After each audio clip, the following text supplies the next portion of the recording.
Hello everyone and welcome to the Constructive Criticism Network. This network is here to help you improve at Magic the Gathering at every level. From Pauper Leagues to Top 1000 Mythic, we've got you covered. If you want to hear the entire network, head on over to our sponsor at PureMTGO.com, where you can hear each and every show, each and every week, and check out their sponsor, MTGO Traders, and tell them that the CCMTG Network sent you. Now sit back, enjoy the show. From YouTube, podcasts, and more, here's this week's episode from ConstructiveCriticism.com.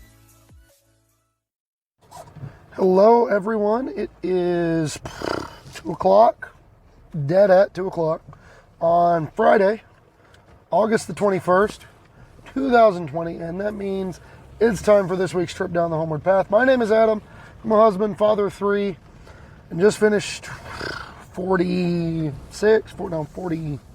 was closer to 48 hours of work this week, and I do this show for one reason. Magic is hard, so is improving at it. And it's all harder when other things are more important. But if we focus on our 3 Bs, budgeting, brewing, breaking bad habits, we can overcome. And if that sounds like you, well, I guess that's a good thing, because unlike Field of the Dead, I'll still be around here after Monday. Please don't ban me, Watsy. We're going to jump into our new show format this week. I've done a little bit of soul searching, revising, doing some kind of updating, if you will.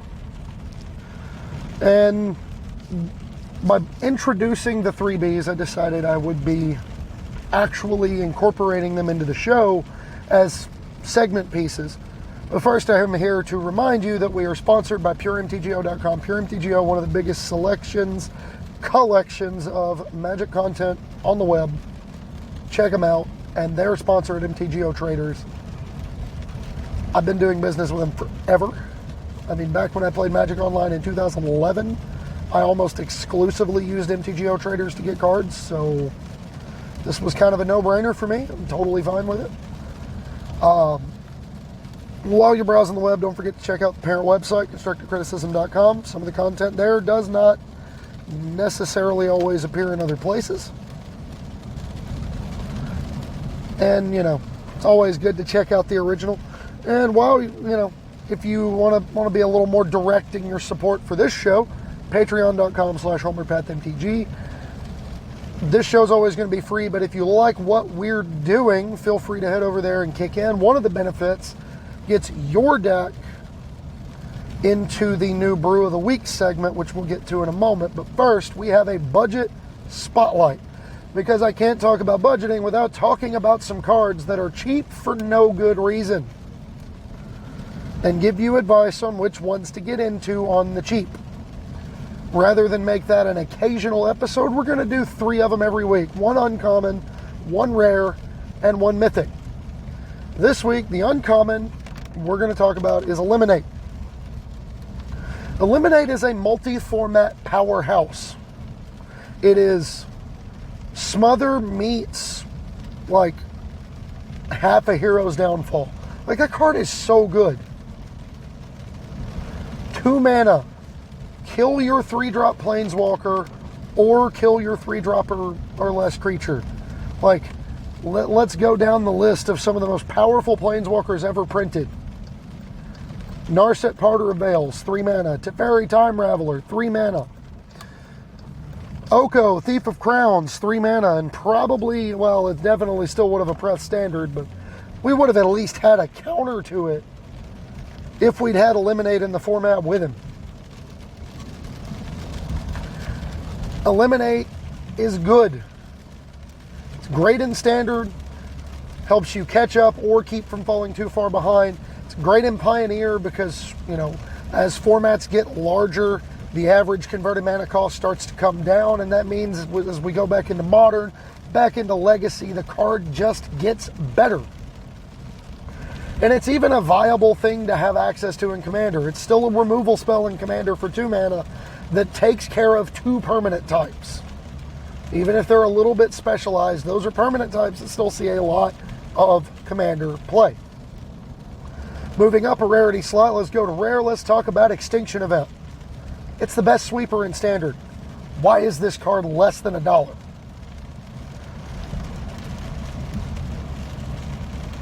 There's no reason that card should be less than $1. It's the best sweeper. I know people will come back at me with, well, what about Shatter this guy? What about Storm's Wrath? What about Flame Sweep? What about Cry of the Carnarium? Listen, Extinction Event's better. As someone who's played with Pernicious Deed, as someone who's tried to make Gaze of Granite work, as someone who's tried to fit Blast Zone into decks, somewhat successfully, but usually not, Extinction Event is a really, really, really, really, really good sweeper because it's secretly a modal spell. It's surgical when you need it to be. It's a blunt instrument when you need it to be. You can build around it easily.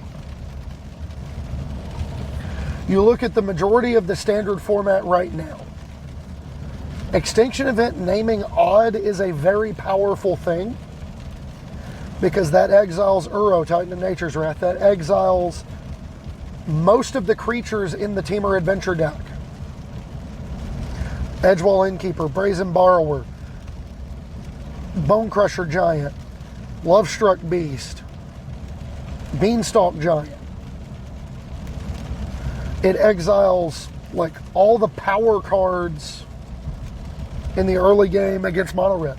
Like it exiles all their 1-drops. It exiles Annex, not letting them get tokens. It exiles Bone Crusher Giant. It exiles, if they're playing, a Gruul deck, it exiles Gruul Spellbreaker. It exiles Pelt Collector. It exiles Skargan Hellkite. But then on the flip, it also, against a tokens deck, you name it even and you can take out all the tokens. You can build your deck to play mostly even permanents so that you can treat it as an asymmetrical sweeper. Where, a sizable chunk of the format, that thing naming odd is going to sweep everything. On their side, if your deck is built around playing mostly even cost, for example, a Gyruda deck, well, now you can play Extinction Event and never exile your stuff unless you absolutely have to. It can be a bomb, or it can be an explosive device, or it can be a surgical tool. It's very similar to Engineered Explosives, but unlike Engineered Explosives, it's always 4 mana. It doesn't mess with your mana base as bad, and it exiles. So it gets rid of Uro and Kroxa and the like permanently and without triggering death triggers. So powerful. And the last one, I can never remember the name of this card. The full name of the card, but we're just going to call it by its first name, Vaydrop. It's the Jeskai Mutate thing. Its actual printed mana cost is exactly Jeskai, white, blue, red. And it is a 3/3, flying first strike. When this creature mutates, you may cast a non-creature spell from your graveyard with converted mana cost 3 or less without paying its mana cost. That's disgusting. Its mutate cost is 1 double red and either a blue or a white. Let's talk about why this card is disgusting. I have on my notes, I have it's an intriguing build around with high upside. And when I say that, I mean it. In standard right now, it's already disgusting. Because, for example, let's name some cards, some non-creature spells you can cast out of your graveyard that this thing is going to love. Narset Parter of Veils, Saheeli Sublime Artificer, Chandra Acolyte of Flame. Those are all non-creature spells with converted mana cost 3 or less. It does not say instant or sorcery, it says non-creature. Banishing Light, Omen of the Sea. There's so much value in this card. Even something as innocuous as seemingly like dumb and value oriented as cast a shock, cast a light up the stage. It's really powerful. It allows you to get the benefit of the creature immediately. Like, you get the value off the card immediately, and then whatever's left behind is left behind. To say nothing of how absurd it is with See the Truth. Because unlike some other cards, Chandra Acolyte of Flame, Dreadhorde Arcanist, Finale of Promise, you don't actually exile the card you cast. You just cast it and then put it back. And here, that's where things get really interesting, because if you have an active Dreadhorde Arcanist and a See the Truth in your graveyard, you can mutate Vadrock over Dreadhorde Arcanist, get your mutate trigger, cast See the Truth, add 3 cards from the top of your deck to your hand, attack for 3, flying first strike, cast it again for free, add 3 more cards from the top of your deck to your hand, get in there. Like, Dreadhorde Arcanist with 3 power is exactly what Dreadhorde Arcanist needs, because Dreadhorde Arcanist with 3 power casts every proactive spell in the Dreadhorde Arcanist deck every time it attacks. So even if you just play a couple of copies of Vadrock in the Izzet Tempo deck, that card is really good. It's stupid good. To say nothing of playing something like Sea Dasher Octopus so that you can get an extra mutate trigger every now and then. Or Sea Dasher Octopus also works well alongside the same cards like Dreadhorde Arcanist, like Sprite Dragon. That's the other thing. Mutating Vadrock onto Sprite Dragon is really good because you keep +1/+1 counters. So like the Izzet Tempo deck loves Vadrock. And it's another one. It's $2 for a card that just, like, it's very niche. It fits into one specific deck. But $2 for a mythic with that kind of upside is criminal. It's highway robbery, and you should get on your horse and go commit it. And that brings us to our brew of the week. I highlight either an established archetype that one of my patrons has been tuning and has made some changes to and has sent me their list or their concepts or the things they've been working on, or I'm going to highlight something I've been working on that's kind of off the beaten path. This week's is Brandon Wheeler's Mono Green Aggro. I know it sounds boring. I know it sounds sad. I know it sounds depressing. That I'm like pro brew, pro think outside the box, and we're talking about mono green. There's nothing wrong with mono green.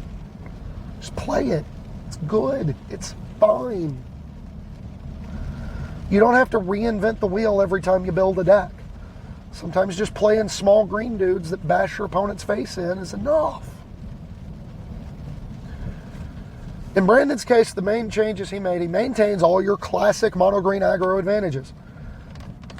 You have size versus aggro because everything in your deck is big. It either is big or gets big. Pelt Collector gets big.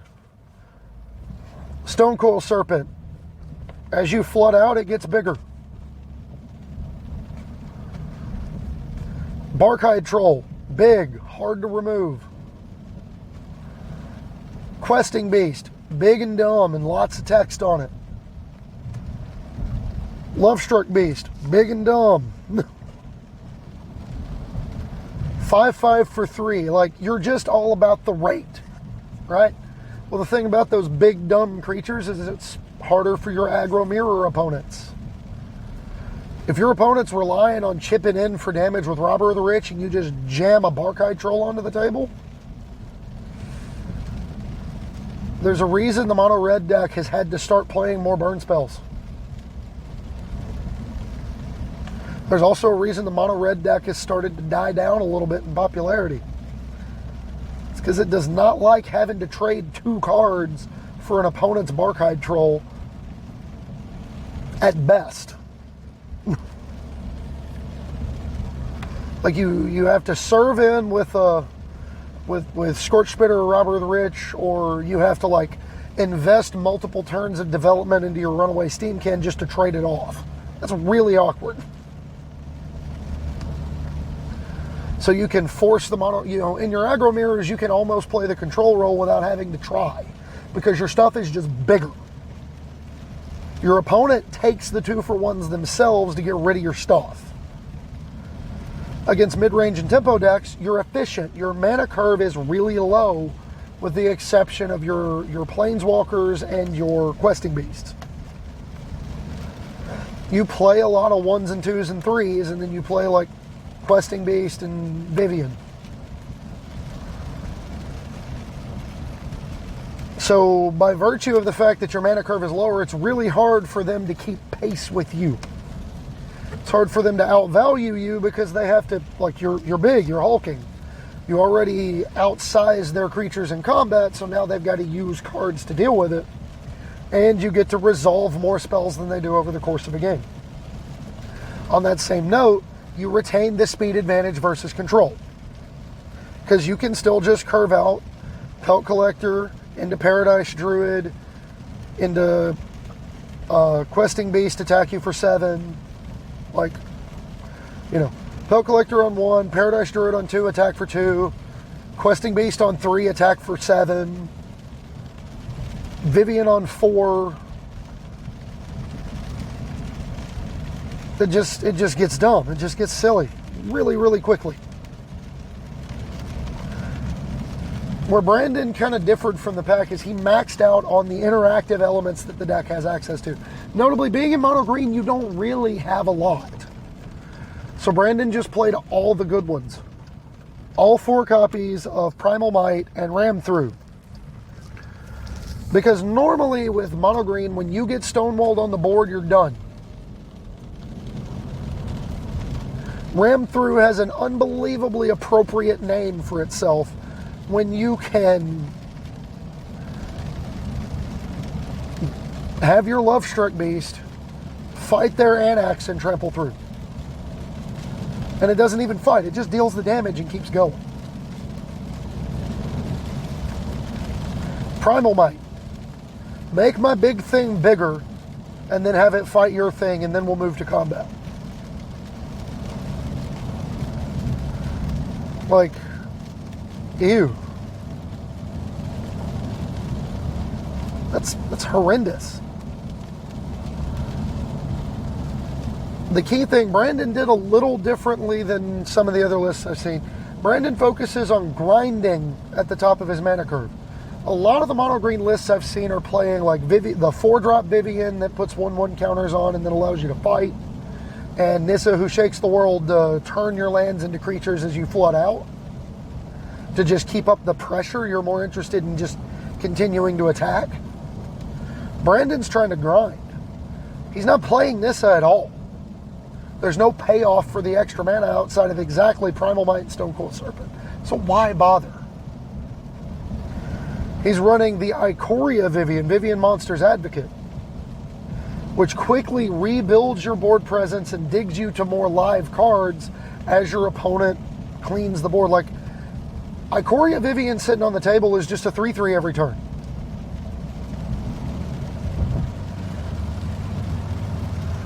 Like, if that's the worst thing you're doing, is making a 3/3 every turn as your opponent's spending all these removal spells to try to keep you from killing them, doing all right. To say nothing of just casting creatures off the top. Normally you start drawing, like, you draw a land and your top card's a creature, you gotta wait. Maybe you don't have time to deploy it. Maybe you don't have the ability to build a big enough board that your opponent has to worry about it. Vivian Monster's Advocate says, no. Let's keep going. Let's keep it going. And then Ram Through and Primal Might, well, they help punch through stalled out complex board states. Everybody has a plan till they get punched in the mouth, and both those cards are real good at doing that. In particular, Primal Might on a Questing Beast is horrific because of Death Touch. Like, same goes for Questing Beast and Ram Through, because you only have to assign 1 point of damage to the creature for it to be lethal. And last but not least, mono green aggro is actually not a terrible place to start in post-rotation standard. Straightforward proactive decks excel in small formats. It's kind of a known thing. Everybody gravitates to mono red, to stuff like Winota, to big dumb aggro decks after standard rotates. It's not unusual, it's not unheard of, it's not uncommon. Most notably, you maintain your power cards. You still have Questing Beast. You still have Lovestruck Beast. You still have Yorvo. You still have Vivian, Monsters Advocate. You still have Primal Might. You still have Ram Through. You still have Surfangren. Like, what do you need at that point? Early curve can be supplemented with cards you're already interested in playing. You don't mind playing Gingerbrute in this deck. It's a 1-drop. Can be life gaining your red matchup. Chips in. Still picks up your Primal Might well. You can Primal Might for 1 less mana just to make it, you can tap, make it unblock this turn, Primal Might it, get in there. That'll kill somebody. And then, Stone Coil Serpent is Stone Coil Serpent. It's as big as you need it to be. It's the ditto of your mana curve. It's whatever you want it to be. It's a bad Pokemon reference, but I made it because I care. But that brings us to our main topic for this week. We're going to be talking about the 3 S's of new standard formats. Because you know me, I like I am all about alliteration on this network, on this show. So we're going to start things off by talking about keeping it simple. When you go into a new standard format, when the card pool shrinks, I know we're going to get Zendikar Rising, but we're going to lose the whole Ravnica block. We're going to lose Core Set 2020, for better or worse. A lot of the tools we've been accustomed to having to kind of hold together our wild, crazy brews are going to be gone. I apologize for the rain in the background. There's not a ton I can do about that. Keeping things simple is one of the safest ways to start playing in a new standard format. I like to say embrace your inner Vince Lombardi. Those of you who don't know, he was a football coach, arguably the best one. And he believed in one simple acronym when it came to the systems that he implemented. Man won multiple league championships under the premise of keep it simple, stupid. Don't try to do too much.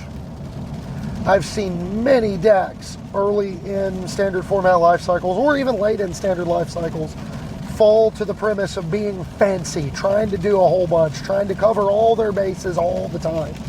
And that's not healthy. It's not conducive to a good mindset. It's not conducive to good results. It's a slog. Don't try to do too much. You don't have to break standard every time you build a deck. Just make sure your deck does a thing. And to that end, I like to, early on in a standard life cycle, especially with fewer cards to choose from, everybody is pulling from the same small card pool. Don't hamstring yourself. Favor efficiency or versatility at every point in your mana curve. Your cards either need to be the best rate they can be or be able to do the most things. Don't try to do both.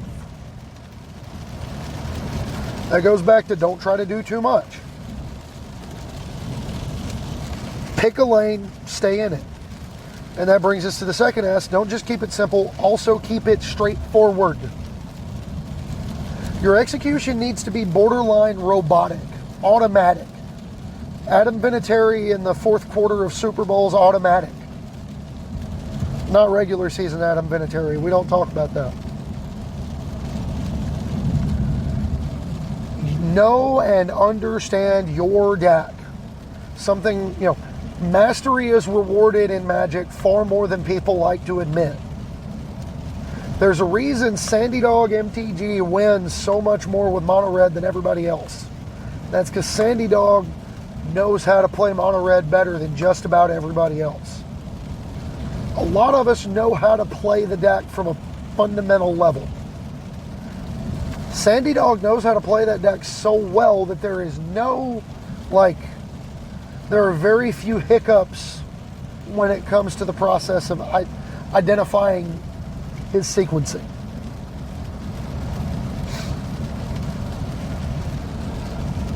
Excuse me. His sequencing is spot on. Execution is there.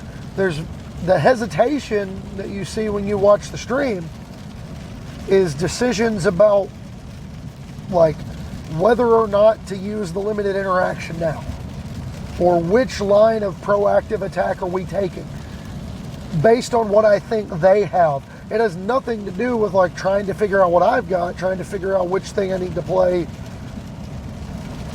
in order to stay on curve, in order to stay on target. It's what do I think they have,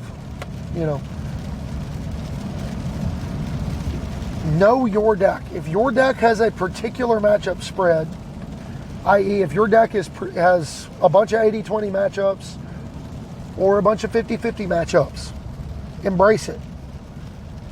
Know your role. Be a good game one deck. That's the 80-20 decks.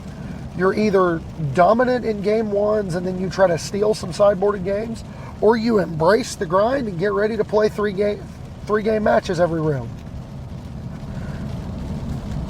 Personally, I'm generally pretty bad at Magic, at least at the higher levels.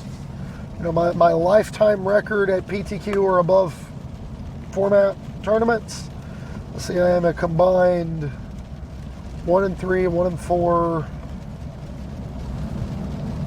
Let's see, PPTQ and up, we'll say 1-3, 1-4, 2-2, 2-3. There you go. So 1, 2, 3, 4, 5, 6, and 3, 4, 5, 6, 7, 8, 9, 10, 11, 12. I'm 6 and 12 in events above a game day. So if I had to choose one for an event that I'm not positive that I have a realistic chance of just running the table based on how, my skill level at Magic alone, I'm going to play something that I feel like gives me 80-20 matchups in a good percentage of my games. That doesn't mean I think I'm 80-20 against the field. It means I think I'm 80-20 against, enough of the good decks that I think people will bring. That's what I'm going to play. That's how I make that choice. But if I make that choice, I don't then turn around and try to make it a really good sideboarding deck. It's not going to be. By nature of how they're built, Game 1 decks don't sideboard as well as decks that are designed to be 75 card decks that have an even spread across the board and sideboard to fix holes. It's just the nature of the beast. Game 1 decks have less flex slots. By that token, don't allow your sideboard decisions to dilute what your deck does. When you're building your sideboard, have your ins and outs in mind. Know what your flex slots are. Make appropriate decisions. Have what packages will come in versus what packages come out in mind as you put everything together. That brings me to the last one. Last S, streamlined. Choose early on whether you want to be really efficient or really synergistic, because those two things rarely walk hand in hand. The most efficient cards on their face usually don't require a lot of synergy to be very efficient. The most powerful cards in conjunction with lots of other cards don't tend to be very powerful on their own. I.e., Edgewall Innkeeper is not very good if you're not playing a lot of adventure creatures. On balance, adventure creatures tend to be pretty good on their own.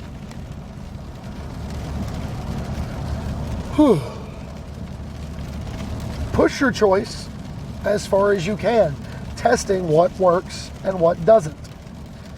A really good example is the Grixis Croxa deck that I've been championing for a while, or the blue-black Rogues deck that I've seen floating around in Standard. The adventure decks. The adventure decks take the concept of playing Edgewall Innkeeper, Lucky Clover, and adventure cards. They're just like, well, if that's what I want to do, I'm going to do that and nothing else. I'm going to have a wish board. Sure, that's fine. That's good. I'm okay with that. But what I'm here for is Edgewall Innkeeper and adventure cards and Lucky Clover. That's what I'm about. That's what I'm doing. And that's okay, by the way.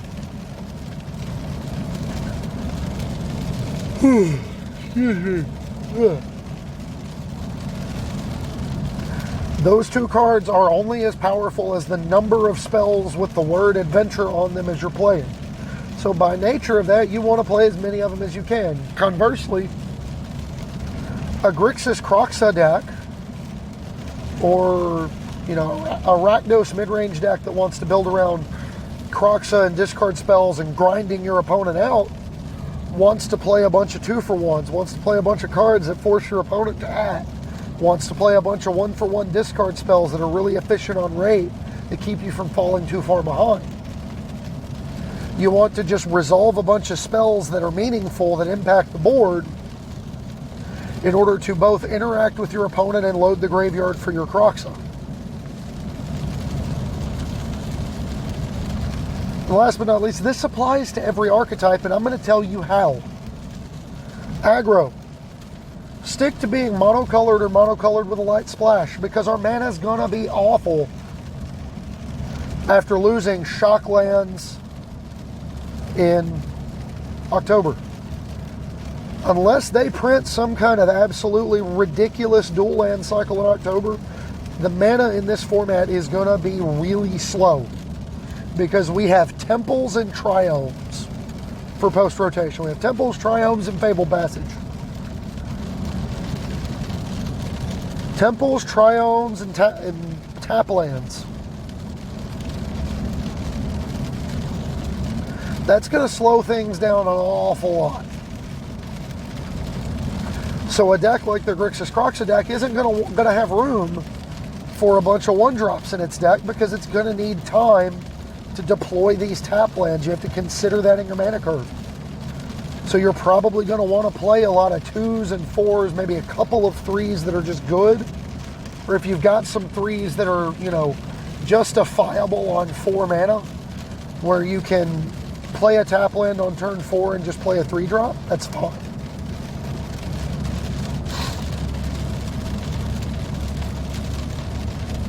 But in aggro especially, you want to stick to monocolor with a light splash, because unless these lands are just outstanding, you're going to be playing mostly basics and Fabled Passage.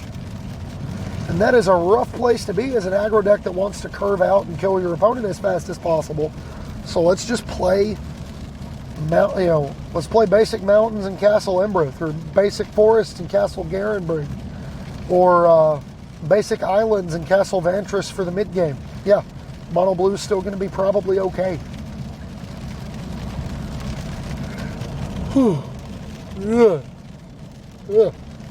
Excuse me. Either play the best rate cards or maximize the impact of synergies that you have access to. I.e., play the best things. Curve Gingerbread or Stonecoil Serpent at 1 mana, because they're basically the universal best 1-drops post-rotation, into Robber of the Rich, into Anax, into Torbrand, into Embercleave. Or if you intend on using, for example, the card Raid Bombardment, you probably don't actually want to play Anax or Bone Crusher Giant in your deck. You probably still want to play Torbrand, you want to play Robber of the Rich, but you're more interested in cards like Forbidden Friendship. You're more interested in cards like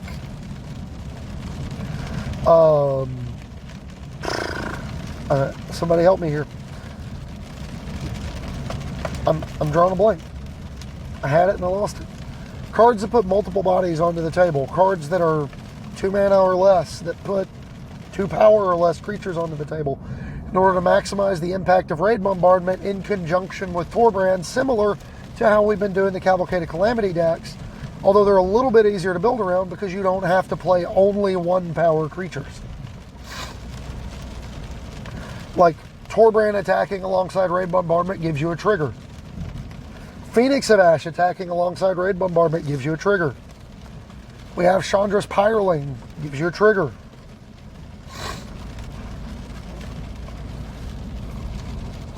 Excuse me. Yeah.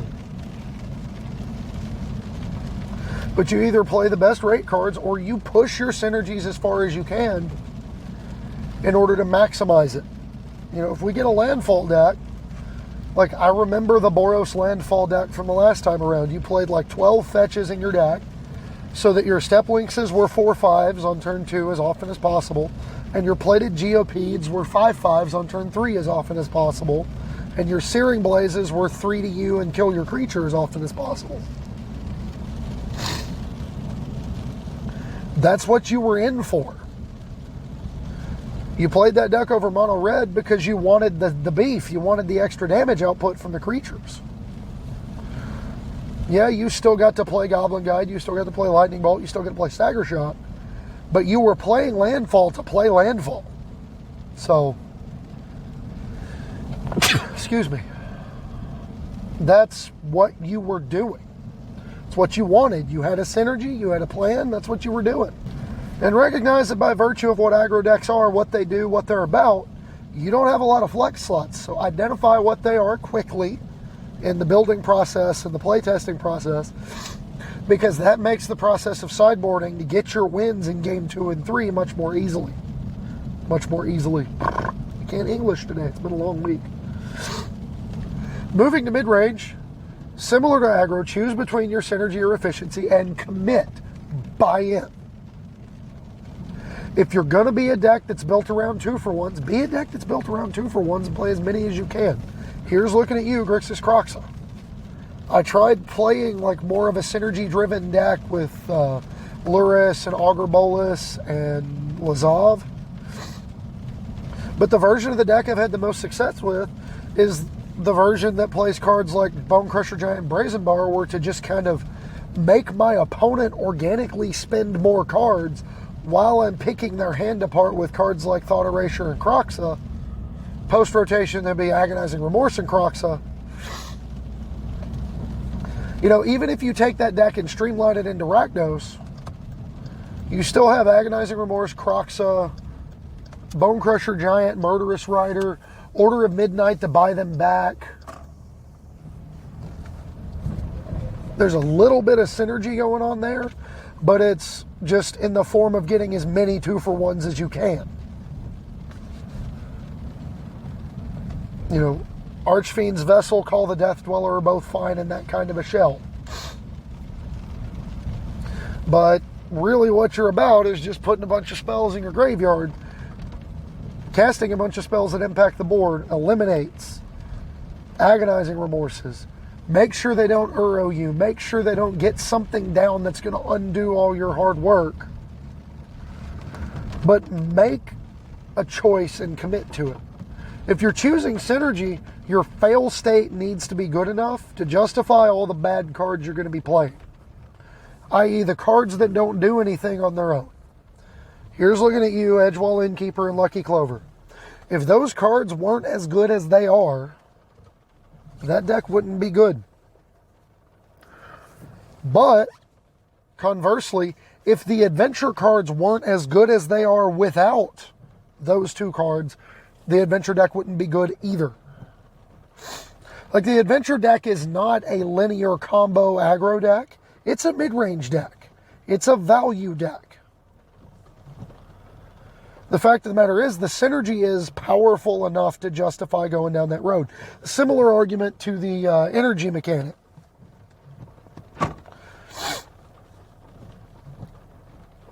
You played as many energy cards as you could, but you got away with doing that because Whirler Virtuoso and Bristling Hydra and Confiscation Coup and Longtusk Cub were just such really, really good Magic cards because you were playing all these energy cards. Like, each one of them made all the other ones better. If you're choosing for raw efficiency, just play the best cards. Like, if you can't play the best cards, you probably need to play something else. Keep your matchups as close to even as possible and give yourself room to play through all of them.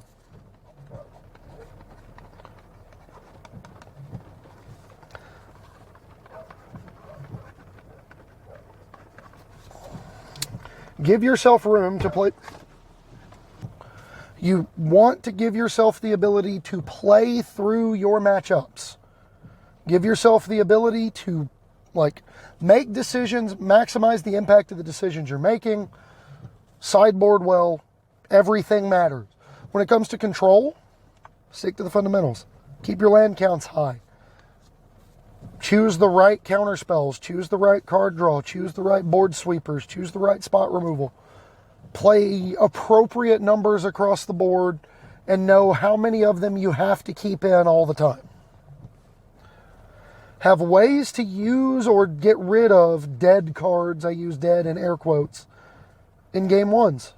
Because when you play control, it's just the nature of the beast. When you play control, just find ways to get rid of cards you can't use. If you accidentally stumble into some synergy when you build your deck, lean into it. Buy in. A really good example is the Paulo Vitor Dama de Rosa blue-white control deck from Worlds, which conveniently was playing like 14 enchantments. Well, that makes Thirst for Meaning better. That makes Archon of Sun's Grace a better card to sideboard into. That makes, for example, something I've been championing, 1 to 2 copies of Dance of the Manse in your deck, a solid choice, because it's all, you know, especially if you now are playing Yorion, where you're playing, you know, Yorion and Elspeth Conquers Death and Omen of the Sea and Birth of Meletus and Banishing Light and all these enchantments and Yorion. Well, Dance of the Manse gets better too, because you can dump stuff early in the game with Thirst for Meaning. You can sacrifice your stuff to Scry, Omen of the Sun. Well, then when they come back, that makes your other cards that care about the synergy a little bit better, but you're still justified in choosing the cards that you did because you're treating Omen of the Sun like a spot removal spell. Like, don't treat Omen of the Sun as a win condition. It's not. It's a 3-mana shock that leaves behind that triggers your synergies and that can be pitched to make Thirst for Meaning a 2-for-1. And then, most importantly with a control deck, you have to go in with the right mindset. Go in expecting to lose game 1. You are expecting to lose game 1. Let me say that again. That doesn't mean you throw it deliberately. But don't go in expecting to win it every time either.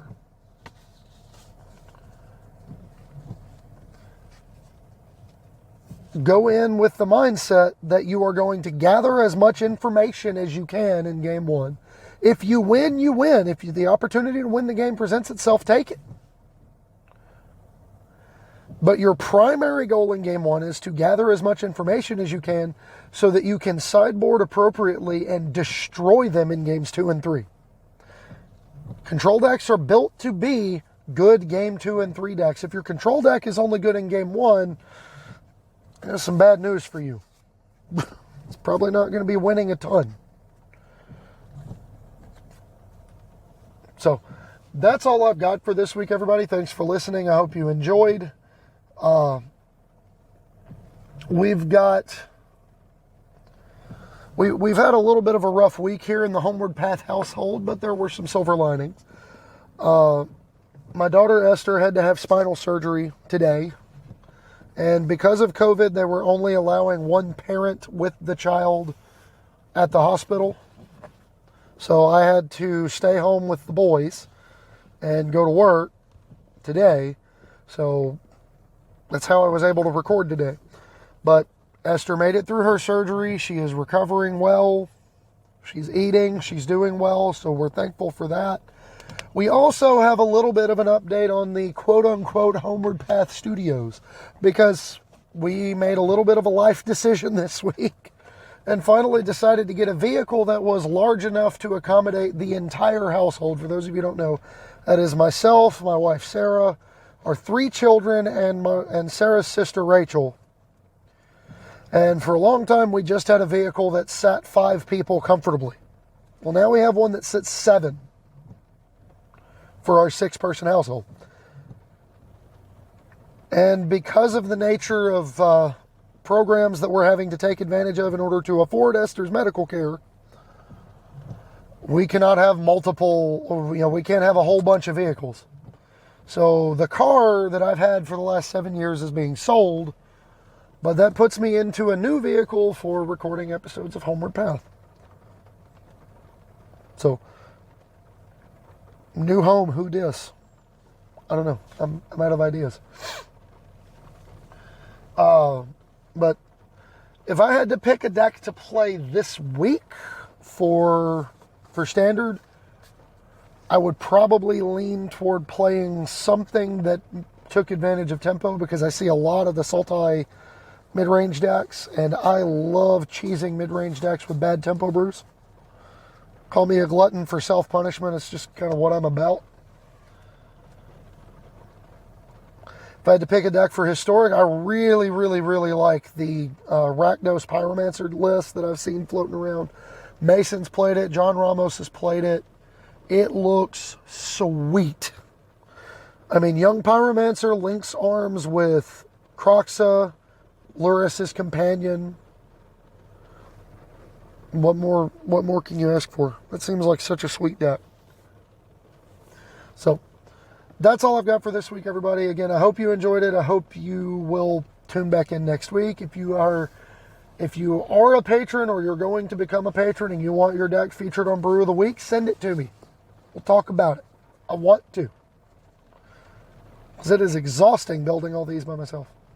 So, thank you again, Brandon, for sending me your deck, first of all, and for being the patron that you are. But without further ado, it's time for the ending segment every week. We are doing hashtag MTG Dad Jokes. Our first one, let's go down the list. Scroll down. Right there. Oh, I only have 2. It's a little disappointing, I'm not going to lie. But our first one is from Brian Gottlieb. It says, trying to win in historic but prefer to play a rogue deck? Don't worry, I've got your back.